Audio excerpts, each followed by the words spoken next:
Hey guys, welcome back to another GTA Online video. My name is Saintsfan, and we have all been playing the new update for about a week now. Little over a week, actually. And hopefully many people are enjoying the new quality of life features. Obviously, the content part of the update was kind of lacking. Obviously, there's a bunch in the drip feed.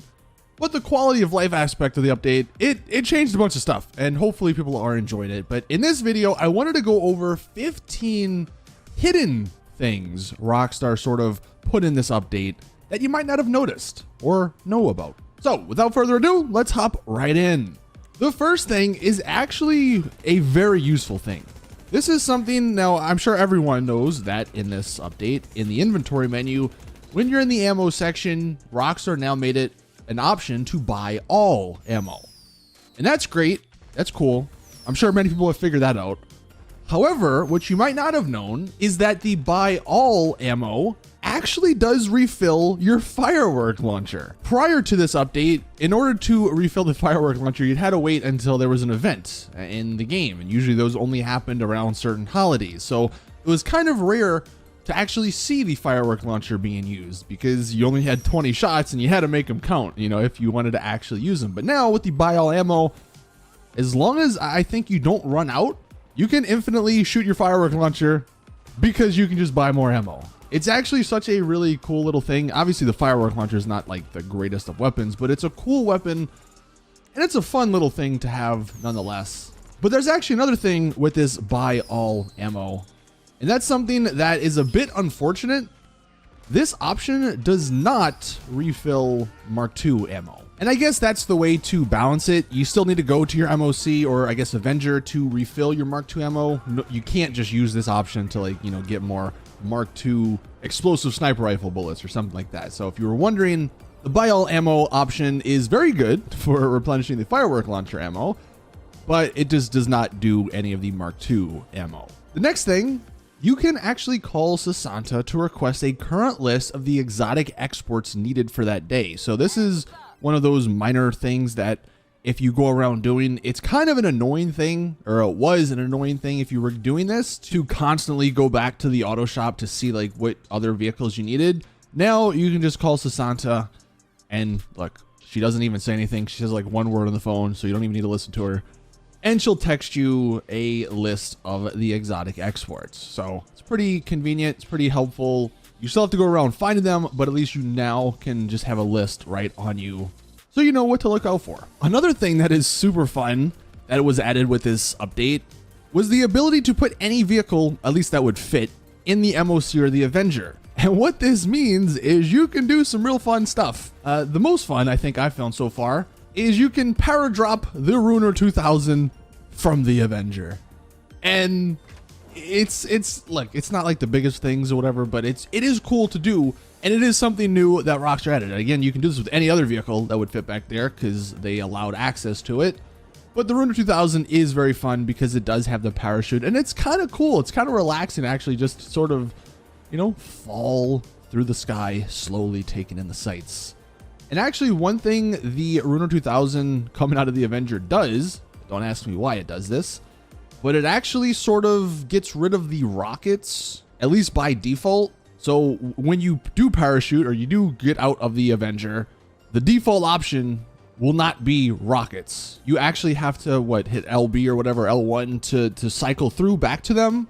So if you maybe wanted the Ruiner 2000 without rockets for whatever reason, I guess it's a little benefit. But yeah, it's pretty fun. Definitely do this with a bunch of other vehicles, but the Ruiner 2000 is pretty fun with that. The next thing, cargo staff, one of the new features of the update, they can actually source rare cargo. So obviously it was a given they would source regular cargo, but it is a possibility that they do end up getting a rare cargo. Here's a little screenshot. You can see, I think it's the Sasquatch.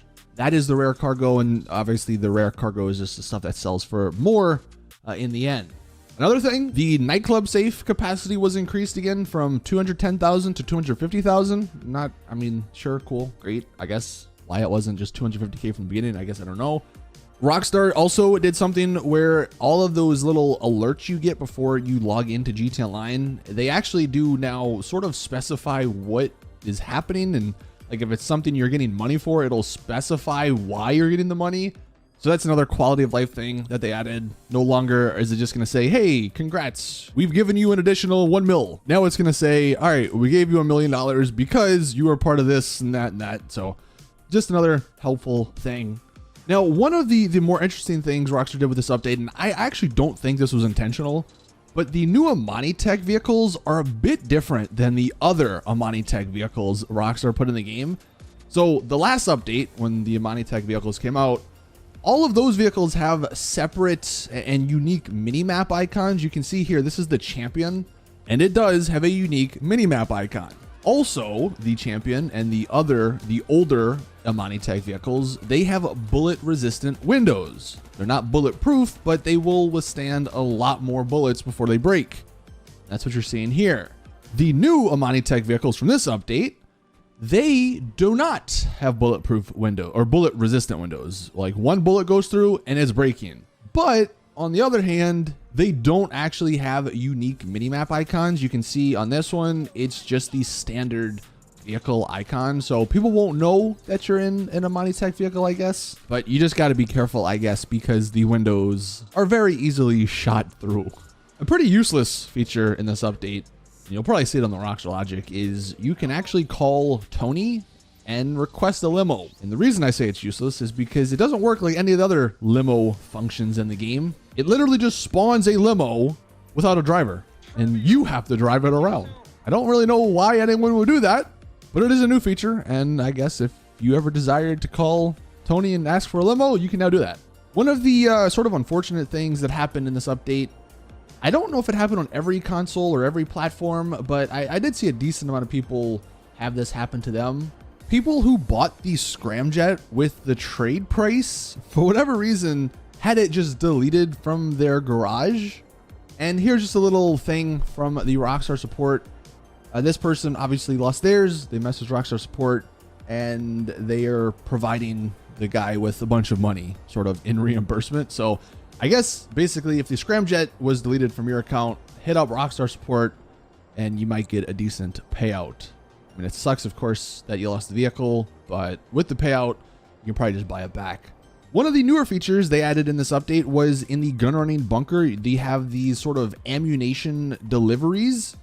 And one thing that's really cool about them is, well, you can sort of kind of choose where you want to deliver them at. So on this first try, this wants me to deliver this ammunition thing in this very slow vehicle all the way across the map, literally on the other side of the map.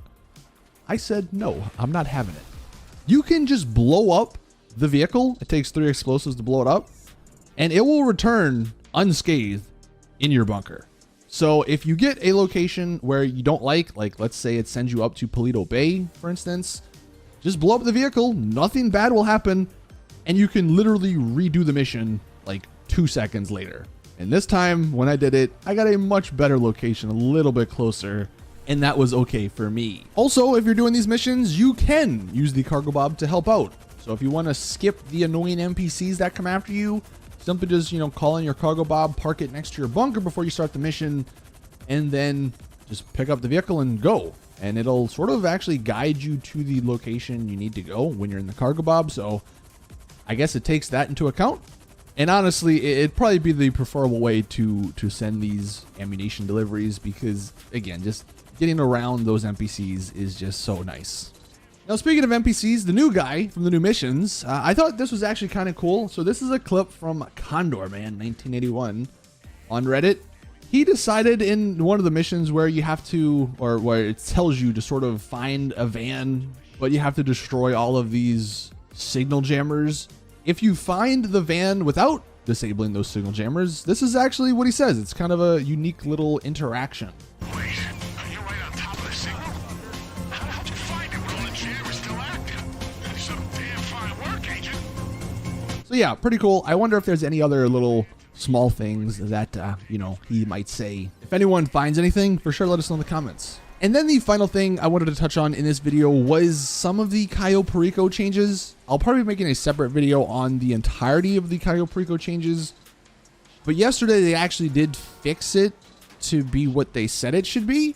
So this is a tweet from Fun MW2.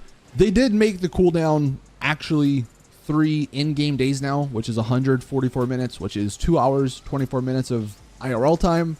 When the update launched, it was actually 4 in-game days because they messed it up, but it is back to 144 minutes. But the one thing I was confused about, and I was just wondering, the timer still counts even when you're offline. Now, unless I'm maybe reading this wrong, and maybe that is the case, but it sounds sort of like you have to be online to actually have this cooldown like go down. You can't just play the Cayo Perico heist, turn the game off, come back, 3 hours of IRL time later, and then play it again. It sounds like you actually have to be in the game. I really hope that's not the case, but it's sort of what it sounds like from this post from Fun W2. But again, I'll be doing a separate, more in-depth video on the Cayo Perico changes once I get through it a little bit more. So I guess be on the lookout for that. But that is going to do it for this video of 15 or so things that I think were a little hidden in this update. Hopefully you guys enjoy. Hopefully you found this video helpful. Thank you guys for watching. Please drop the video a like if you did enjoy. Subscribe for more GTA content. And as always, I'll see you all in the next one.